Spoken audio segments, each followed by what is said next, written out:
sustainability, ESG, social impact, CSR, corporate citizenship. What exactly do we call this thing we do?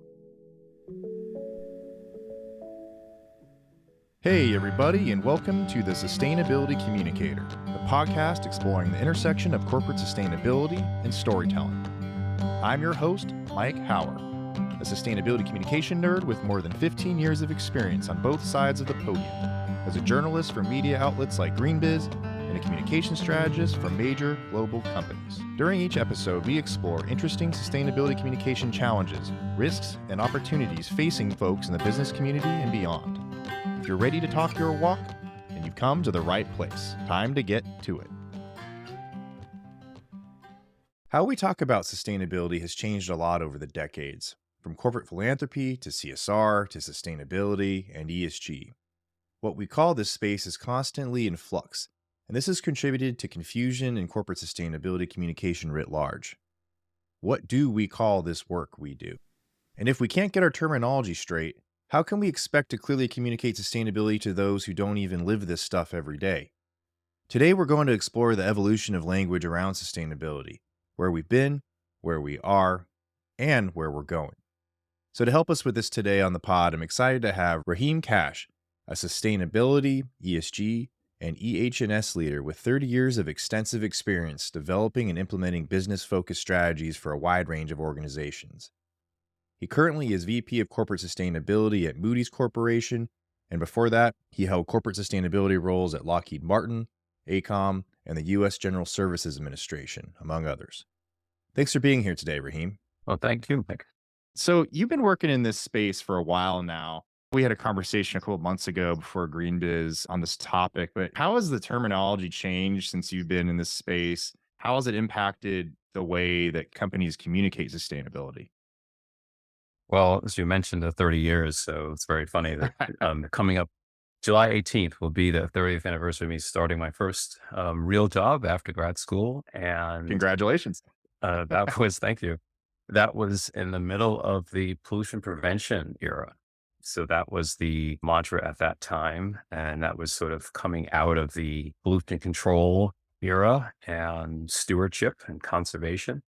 And I think really these changes reflect difference in what we understand about the environment and also changes in how we view the corporate role with respect to the environment. So going back to when it was pollution control, it was basically companies, you are causing harm, you are causing damage, and we have to stop you from doing that. Here are rules, you will comply with those. And that led to companies wanting to find a way to present a different narrative about the things they were doing, the responsibility, the corporate responsibility, social responsibility, and to kind of counter that single-minded approach and viewpoint of what a company's role is with respect to society. And so now we're going forward, we are recognizing that companies have a positive role to play. It doesn't take away the need for pollution control, obviously, but there are things that companies can do that will advance sustainability writ large. And I think the other aspect that's led to some changes in terminology is that understanding of it's not just the impact on the environment or society, it's a two-way street. And that's when you really have investors coming in and saying, wait a second, this actually can affect the bottom line of a company, and we need to understand this better. And so we end up with terminology around that. I think what we're seeing really reflects that deeper understanding and the multi-directional aspect of sustainability and the actors involved and the interest too, going from general public interest, regulator interest, investor interest, and now any company recognizes that their own employees have an interest as well. And so the terms are in flux, they come and go, but it's really based on those changes in perspectives and understanding. That's so interesting. I've been in this space for about 15 years. And I think I was entering it right when corporate responsibility was getting bigger and like the whole ethos of sustainable business being a thing, business being a force for good was kind of the Kool-Aid I drank. So it's interesting that you started your career when it was the opposite of that, whereas more business is bad. and then it flipped. Where do you think we're going now? Are we continuing on this track of business as a force for good? Was that moving too far one direction, and now we're like, we also need to mitigate the negative aspects of business, or where do you see us going right now? It's an interesting point. We've spoken before a bit about the sort of the anti-ESG, and I see a lot of that as being a probably a necessary corrective, and that we're at a space now where it is being understood that simply having an image or projecting an image of sustainability, it's never been acceptable, but I think it became the focus. And so, from a communication standpoint, especially recognizing that difference between promotion and promoting an image or a brand through sustainability, as opposed to that communication of what are you actually doing? And so, I think what we're seeing now is the need for that clarity to come back, say, what are you doing? And tell us about that. And frankly, I think the image will follow. A long time ago, again, dating myself, but there was an ad campaign by a famous company, I won't name it, but image is everything was the Mhm. tagline. And in sustainability and the ESG space, I think we've had a lot of that lately, where it was the image that mattered more, kind of got ahead of things. And ironically, I think a lot of that was due to great things that were happening. So you start doing some amazing things to reduce emissions, to help communities. And of course, you want to talk about that and you want to share that. So it's understandable, but as those things became or seemed at least to overshadow actual action, a deeper level, and particularly from an investor perspective, if they were not seeing the connection between those actions and potential impacts to the bottom line, you end up with an outcry. And that outcry can come from both sides. Talk about anti-ESG, it's usually assumed it's Mhm. coming from one end that presumably does not care about the foundations of ESG. But even those who do care about the environmental issues, who recognize it's important, I think a lot of them also would say, enough with the ESG and promoting all of this. And again, focus on what are you actually doing and make sure that what you're doing is aligned with reality and the reality of your business. Yeah, that resonates with a lot of conversations I've been having recently on the pod and just out in the world, that a lot of companies find themselves between a rock and a hard place when it comes to sustainability communication. Because there are some that are actually trying to do better. They're trying to improve their performance on sustainability and ESG. And then they put out communication and then they get hit on both sides. So they get hit for being woke on one side and they get hit for not doing enough on the other. And so a lot of them are retracting, which everyone's familiar with the term green hushing by now, which is when you're taking sustainability actions, but then not talking about it. And I've been hearing this happening a lot more across the board where companies are like, we're going to keep doing the work, but we're just not going to talk about it. Have you kind of seen that across your network? And how does a company move forward where they're kind of damned if they do, damned if they don't? Yeah, I have seen some of that over the past several years and some peers struggling with that. And with the rock and a hard place, I mean, there are times when I say some of this is putting yourself in that hard place. And that again tends to happen if you're a little bit too focused on the promotion aspects. So I think it's incumbent upon sustainability leaders to make sure that they are avoiding that. And really, the only way to do it is to remain really, really focused on what is actually happening in your company. What are you actually doing? And what are you actually able to document and prove that you're doing as well? So that's the first step. And then the other part is this profession, you will truly never make anyone happy. It just learn that you will be welcomed and loved in the beginning, but over time, as you start pushing and pulling to drive action, you'll get resistance. And the resistance doesn't always last, but it's tricky because you are advocating things that most people actually agree with and want to see happen. But the changes that are required start bumping up against some established procedures, established preferences. And that's when you have a much, much tougher time making progress. And then the result is things don't move fast enough. So those who are really in your corner from the very beginning, in fact, they're the ones pushing and pulling you. Yes, you get we're not really doing enough. Why isn't this actually happening? And again, that those are just the rhythms of being a sustainability professional. Externally, dealing with the reactions, again, you do end up performing some triage in terms of what do you listen to? You get plenty of complaints or even praise, and you really have to start discerning which of those sources are actually most meaningful to the business. So there are plenty of ratings out there. They all have different methodologies. Most of them don't share what they are necessarily. But even when they do, you have to avoid getting to a point where you're trying to guide your actions based on what those ratings might say, because otherwise you'll be just pulled in different directions. And again, those where you're being pulled may not align with the reality of your business. So I always come back to that. What is the reality of your company, your business? That has to be what guides you. I think that was actually some really great career advice for people trying to break into this space. I do these monthly calls with people who are trying to break into sustainability and ESG, and they often ask me, how do you break in? But often they have and I know I used to be like this too. They have kind of an idealistic idea of what it's like to be an in-house sustainability person. And I think your point of that, it's not necessarily a thankless role, but it's not like you're just this superhero that everybody wants to follow all the time. People might agree with you, but change is hard.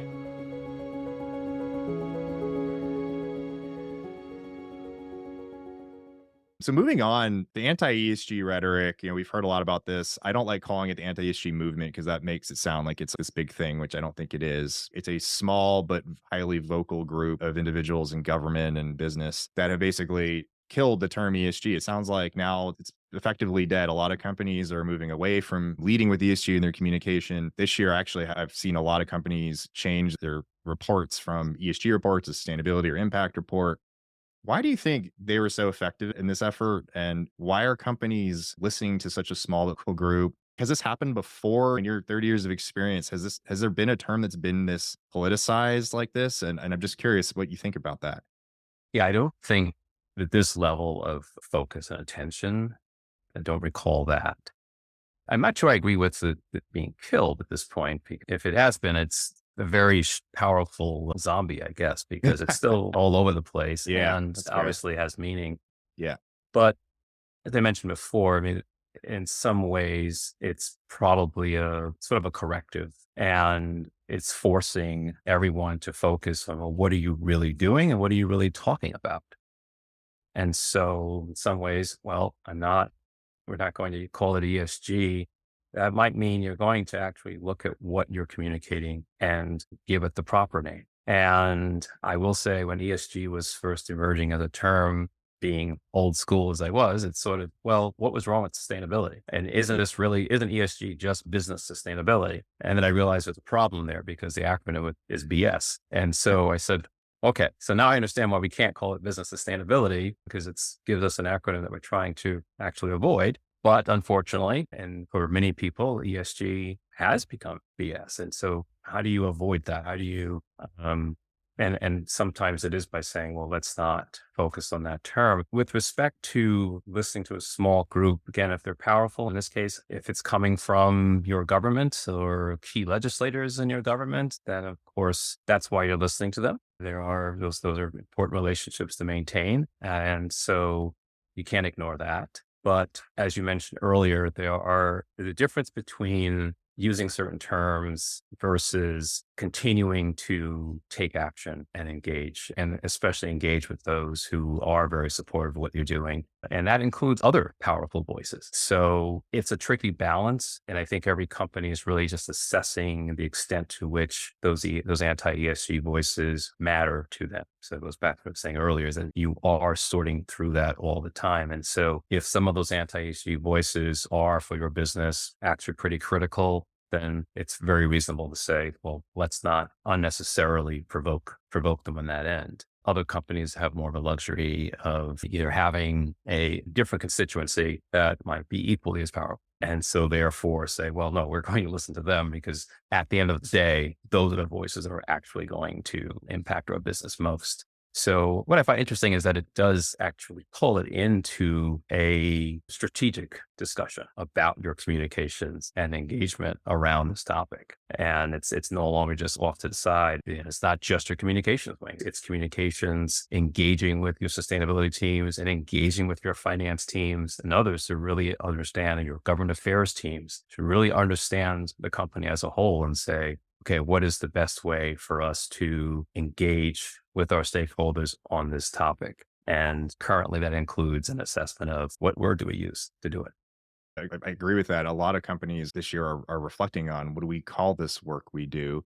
And I've seen this across my time as a journalist and even as a consultant that a lot of times outside of the ESG team, or sometimes it's one person, sometimes it's multiple people, the marketing team doesn't really get what this is. They still see sustainability as like this cute Earth Day thing. And so I think that internal education is really important of helping them understand that ESG is a risk management framework. This is not about hugging trees. And yeah, I guess I should backtrack that ESG isn't dead, or maybe it's a powerful zombie. But I think that in the communication side of things, that the ESG work is still being done, but some companies are like afraid of calling it that. It's definitely a weird time. It's a weird time from a year ago where I feel like ESG was hot, was the hot word.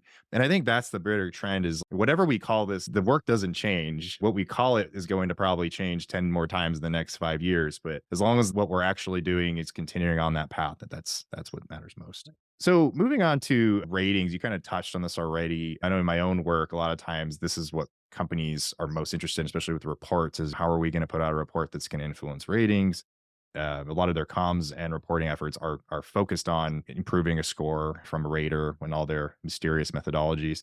So I'm curious if you think that how companies communicate sustainability, does that actually have a causal link to the ratings? Or if companies are actually working to do a better job on this, how can they change how they talk about it to improve the ratings? Now, I've actually not seen that kind of calculation going on Mhm. precisely because you really can't predict the outcome. And so Yeah. typically what you're doing is the raters will, you get the results. You then have a chance to engage with them directly, provide other evidence that might support, well, actually we think we have disclosed this information.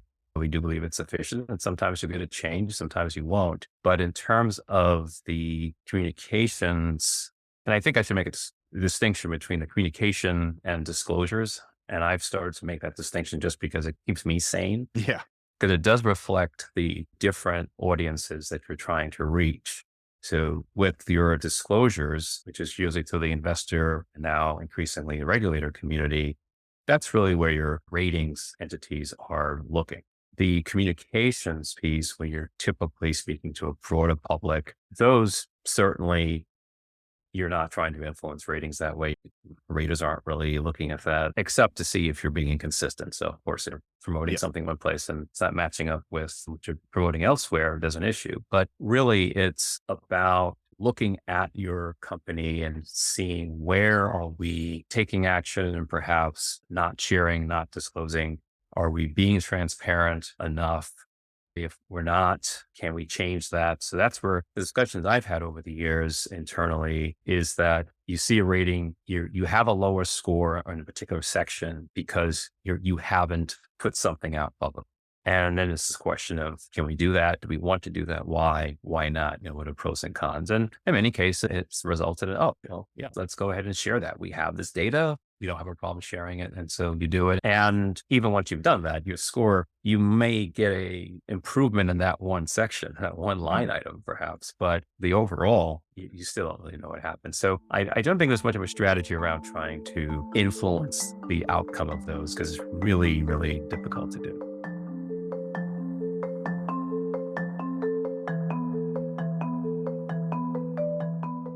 Shifting gears to your current work at Moody's, can you tell me a bit more about your sustainability strategy and your approach to communicating what you're doing? What kind of messages are you trying to put out there, and what channels do you use? And just what's been your experience lately with those efforts? Right now, a lot of the focus, and I've been there, it's been 1 year as of early this month, actually. Lots of anniversaries coming And up. yes. One of the things from a particular communications and disclosure standpoint, we are about to put out our revamped website for sustainability and a separate site for our ESG information. And Hmm. that's really reflecting what I was saying earlier. It is particularly at this moment very important that we are clear about who we're speaking to. And so that we're not trying to satisfy multiple audiences with very different interests through a single document. And of course, my push was also to get rid of the document, putting out huge, very colorful, wonderful things that people really are not going to sit down and read, but to make sure we are still effectively conveying the actions that we're taking and at the same time, the data that goes behind those actions.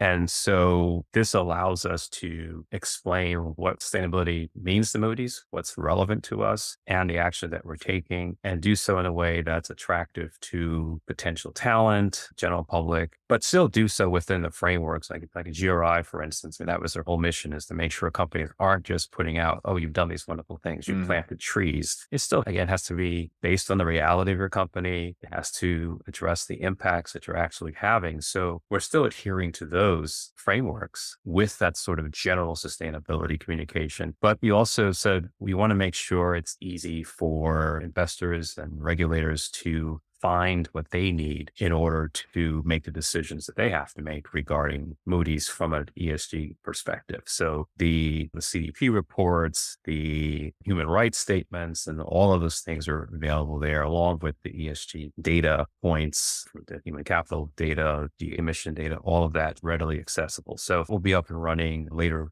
the latter portions of May. And I see that as just freeing us up, because it means once you have that clarity as to who you're speaking to, then that kind of translates through all of your other communications. You mentioned that struggle, which does exist everywhere, where it's not just about recycling, and now you're trying to always get that message through. Well, I can spend a lot more time now developing messaging for an internal audience to explain, how does Moody's relate to sustainability? What are the impacts we have? And how are the various things we're doing, the wonderful things we're doing across the company relate to that? And therefore, we're not just speaking about this in a vacuum. It's showing how it's connected to the company as a whole. And before, it actually started to get to a point where you were excluding some of that because you really wanted to make sure the investors and so on were getting what they needed. So this splitting them up, I think, is going to bring some major benefits in addition to reducing the amount of paper used to print out some of these and all. So, I like that idea, and yeah, that's definitely been one of my biggest criticisms of reports, and part of what I do for a living is helping companies create reports. But a lot of times they're trying to appease every audience that's out there. Then they all have different needs, right? Your consumers don't need the same information your investors need, but trying to put it all into one document is not only stressful and hard to do, but to your point, nobody's reading them. So, what have been some of the challenges Moody has faced in its sustainability communication? What are the key challenges, and who are your key audiences, and how are you reaching them? I still like to say our employees, they come top of mind to me, and admittedly, and we've been reshaping things and addressing regulators at the moment, getting ready for that. So that's kind of thrown a wrench into things, realizing that, okay, now we're going to be told exactly what to say and when to say it and where to say it. And so that's distracted me anyway, a little bit from doing some of the things I want to do internally, because I think that's how you keep that motivation. When I say employees, that's a broad term, but within that, there are employees whose roles have a very direct impact on Moody's sustainability. So if the decisions that various people are making with regards to real estate or purchasing, all of those things really are the heart of sustainability for Moody's. And so wanting to make sure that we are communicating, and it's not just through web pages, but it's through training and so on, and benchmarking with other companies, with peers, to learn some best practices. All of that's essential to keep things going for us. And so I think for me, it's still that internal audience that's first and foremost. Then you've got the regulator side, and that's just by necessity, right? You can't ignore them. And so the challenge is that balance, the challenge of making sure that you are not expending so many resources towards satisfying the needs and preferences of admittedly very powerful audience, regulators, investors, at the expense of the people that will actually drive sustainability in your company. And not to mention the people who are not in your company yet, but who are looking around and making choices and deciding. They may not be looking at your sustainability performance as a primary decision point, but when it comes down to company A versus company B, and if they have any concern or interest about sustainability, they're going to choose the one that's doing the right thing and able to effectively communicate about what they're doing and demonstrate the seriousness with which they take sustainability and how they've linked it to their business. So I want to make sure we're doing that. Yeah, that's definitely something I've seen too, and I'm gonna have on the pod soon a Gen Zer and who just graduated from Yale, who's talking about the Gen Z perspective on sustainability. And one of his key points was that more so than even, I'm a millennial. I guess I'm an old millennial. We cared about this. And then I think the recession hit us and then we kind of had to get real, so to speak. But Gen Z is definitely doubled down on like, we're only going to work for companies that we believe in. And so I think it's going to be more important than ever. If you want to hire anybody under the age of 30 soon, you're going to have clear communication around what you're doing, or they're going to be asking these questions and you're going to have the answers at some point. Yeah. And I think we benefited from the frameworks that have now, some of them been incorporated into regulation, but the GRIs, the SASBs, the notion that says, okay, yes, you're communicating, but here's some guardrails. And so we can understand what are you talking about, making sure it's relevant. I think it's actually been very helpful to have that. And the extent to which regulations will help that, I don't know. I mean, I think it's a positive step. At the same time, I think it does make it more challenging because now there's a fear element. And once you have a fear element introduced into things like this, you're not sure where it will take you. But I think that it helps guide communications and also helps the relationships between the sustainability team and your communications team when you all understand that it's not just communicate anything and everything, that there are some guidelines to follow. And that means when you're talking about, as you mentioned, getting to external audiences who are the Gen Z folks, they are not going to go for BS. They understand that there has to be something behind it. So to have frameworks that you can follow that minimizes the chances that you end up putting out BS, I think has been very helpful and will, I think, lead to better decisions, which is what Moody's is all about, helping companies make better decisions. But in this case, it's better decisions regarding what you talk about and how.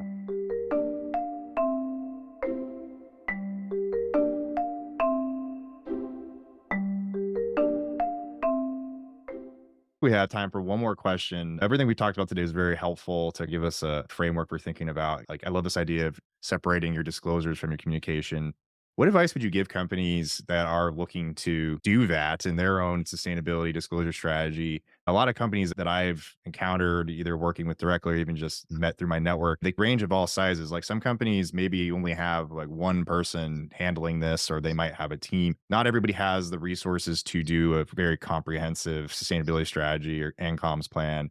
What's kind of like the general advice would you give a company that's just starting out or maybe has been doing this a while and wants to revamp it to do a better job communicating sustainability? One thing that I've liked most about my experience at Moody so far is the strength of and the closeness between sustainability and communications. And that's not something that you often see. So it allows the sustainability team to, well, communicate their perspective with respect to these various issues. And I have found that I'm working with communications folks who have an understanding of the approach and strategy that we have as a company towards sustainability. And that in turn has meant that they're able to come up with potential ideas on communicating, even in some cases, changing the way they've done things previously, because they now have an understanding of the direction we're going in and the approach that we want to take. So that closeness, I think, is really essential because it's fascinating, particularly now, how often something that might seem very straightforward and to say, yes, let's share this with everyone. And it enters the communication space and you get into editing and wanting to make something, no, well, that's too technical. We want to not use that word and so on. And if it wasn't for that closeness with sustainability, someone to say, wait a second. No, that word has to stay there. That actually means something very, very important, very specific. And if you put it out without that, or if you add this other word, we're going to have a problem. And so those kinds of things are avoided when you have that closeness. And so it doesn't mean move your sustainability team under communications, what have you. I usually someone that says, the question of where to put sustainability has been around way too long. And I think part of the challenge is that our interactions go all over the place. But when it comes to communicating, you really just have to be sure that you have dedicated folks in your communications team to work with your sustainability team so that that understanding can develop over time. And I would say it's not just one way. This isn't just about communications folks understanding sustainability. It's the other way too. I mean, it helps for us in sustainability to understand what they're trying to achieve in communication about the company. And that in turn allows us to come up with ways in which we can advance their agenda as well. That's often where I come in to kind of be that person between the sustainability team and the marketing comms team. And often there's a big disconnect where the sustainability people don't always get marketing and comms, and then the comms people don't get sustainability. And so finding a way to work closer together is really important. What I've seen, even when companies are caught for greenwashing, I would be surprised if that was done intentionally. I think a lot of times it's because the comms people just don't get it, because they couldn't possibly get it if they don't live and breathe this stuff. And so finding a way to either up-level your sustainability people to do a better job communicating or working with the comms team, or getting the comms people to at least, they don't have to necessarily become ESG experts, but at least understand it enough, to your point of being like, all right, removing this word or adding this word changes the meaning, and then that turns us into greenwashing. Or also knowing what's interesting, right? Like net zero was a cool word a couple years ago, and now it's not groundbreaking anymore. And also speaking the language of sustainability is kind of a growth mindset activity of like, you're never going to be perfectly sustainable, so you don't need to put out all of this communication making it sound like you're perfect, because you're never going to be. Yeah. um Yeah. Well, but- that's the yeah, corner I talked about, so yeah, it's, the hard place. So the rock and a hard place, that's the right. kind of thing that gets you into that hard place. Exactly. Yeah, and nobody wants to be there. Well, that's a great place for us to stop today. I think we could keep talking forever on this topic, but thank you so much, Raheem, for your time today. Oh, appreciate it, Mike. Thank you. For everybody listening, Raheem Cash is the VP of Corporate Sustainability at Moody's. Thank you so much, Raheem. All right. Thanks, Mike. And with that, we've reached the end of this episode of the Sustainability Communicator podcast. Thank you so much for tuning in today. If you like what you heard and you'd like to hear more, stay tuned for future episodes that cover a variety of topics in ESG and sustainability storytelling. To stay in the know of future episodes and other content, you can follow me, Mike Howard, on LinkedIn, and subscribe to the Sustainability Communicator LinkedIn newsletter. You can find those links in the show notes, as well as more information on some of the topics we covered today. Wherever you are in your sustainability journey, good luck and keep at it. We need you out there.